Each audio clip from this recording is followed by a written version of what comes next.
Did I frighten you? I hope I did. There's all kinds of things to be afraid of. All the time we're afraid of horrible things, like the mean neighbor down the street, the people who don't speak your language, the boss who's sometimes persnickety about your work, or all kinds of things like maybe socks that aren't quite right for your pants. Boo-hoo-hoo!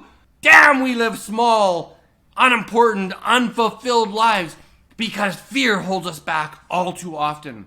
I sometimes see it as a tragedy that so many people, middle-aged, older people, living boring, unfulfilled lives because they are afraid. They're afraid of the fear. They're afraid of getting out of their comfort zones. And yet, fear is a good and normal and natural emotion. We evolved as a species to have fear. It helped us a ton. Our ancestors survived because we were afraid of saber-toothed tigers and of getting too close to the cliff. And today, if you're getting too close to the cliff because you're taking an Instagram photo, jump off. I don't care. But most of us, most of the time, don't have real things to be afraid of. I would challenge you in this video to consider, are we so comfortable, so demanding of our comfort, pleasures, and ease of life that we live a little life as a result? Well, stay tuned and let's find out.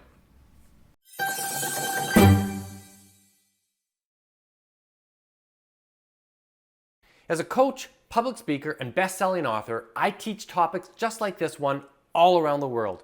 So stay tuned and I'll give you practical tools that you can use to make both yourself and those around you both happier and more successful. Is fear holding you back? If you're anything like me, I'm sure it does at times. We have all kinds of insecurities. We don't want to go to the networking meeting because, that's hard work and I don't want to meet new people and some people won't be friendly and some people will be boring. So I don't go. And if I don't network, I can't start that new business that I'm interested in. If I can't start that new business that I'm interested in, I have to stay in this little job that I really hate and have hated for the last 10 years. Are you hearing me? Or do you say, oh my goodness, I have nothing to wear because I'm going to want to go out to this show and, the black dress is a little worn and I wore the red the last time I was there and blah, blah, blah. These little tiny things that nobody else gives a shit about you. That's the truth. They don't care. You care too much. And think of the society we live in right now. The viewers of this video living in the enormous comforts of a North American lifestyle. You're afraid of the cold water, so you let it run in your shower for a whole bunch of minutes because it gets warm enough. And I'm guilty of this. If we don't like the temperature in the house, we can go and turn it up 1 degree. Or, I'm going out and I better take a jacket just in case it gets too cold. Or, the drive might be too far, so I think I'll stay home and have the delivery people bring my groceries.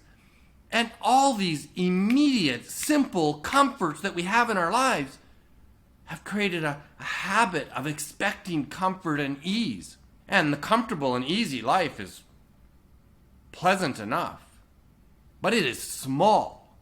People who have lived an easy, comfortable life, they have nothing to teach me. The people who have lived hard, demanding lives and have challenged themselves, I want to pay attention to what those people have done. And mostly, they will say they've had a happy, opportunistic life. Just go back a couple weeks ago when I did a video about psychological richness, which we know is not about happy emotions, big smiles on our face. It's just saying, I've got a juicy, wonderful thing going on in my life because I take on shit that matters, that challenges me. And when we do that, it's fun. It's stimulating, it's provocative, it causes us to change our perspective on way more in life than just that thing that we might have been afraid of. And that because we challenged that fear, we grew. And we had more to offer to ourselves. We were wiser. We had more to contribute to the people around us.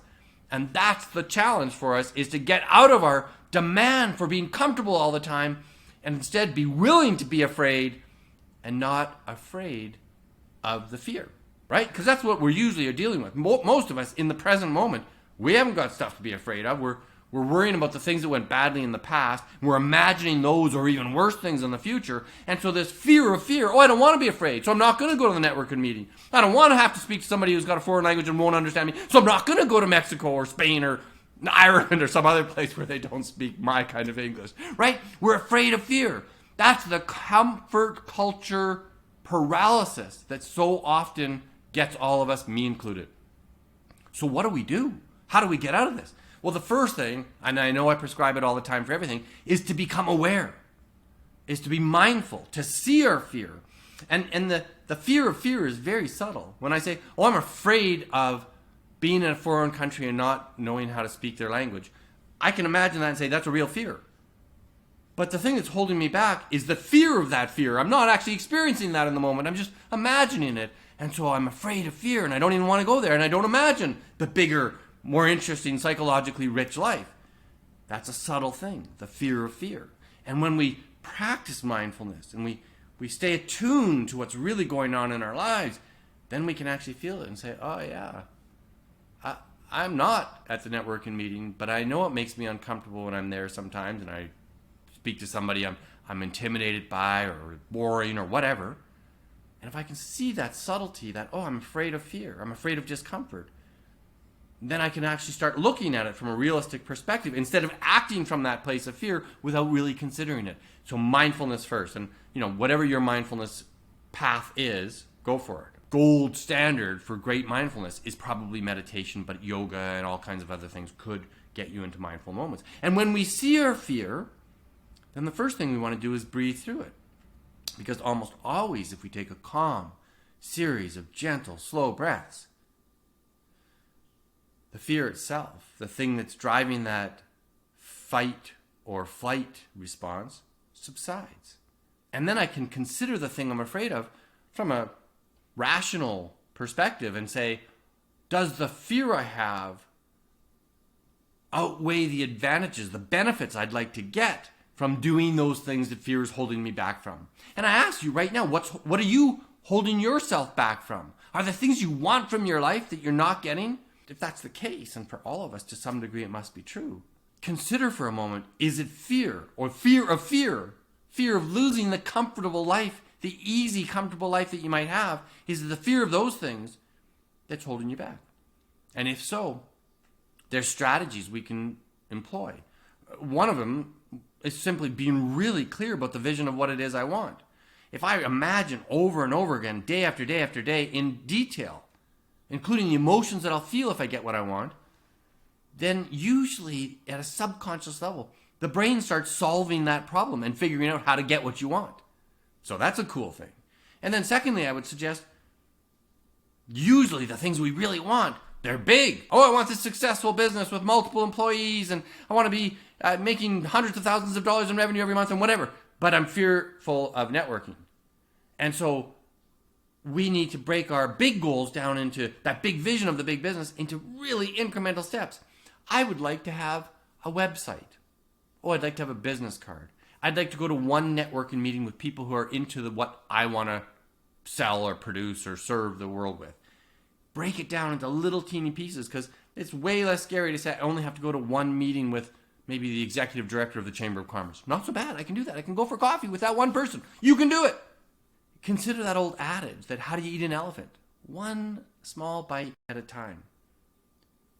Be aware of our fears. Be aware of the subtlety of the fear of being out of our comfort zones. And then act. Do something. Something tiny, but something steady. And if you can make daily habits of that, your life won't be unfulfilled, boring, and stagnant. Hey, if you like this kind of content, click the like button, share it with your friends and family, and we'll see you next week for the next video. Thanks so much. Bye for now.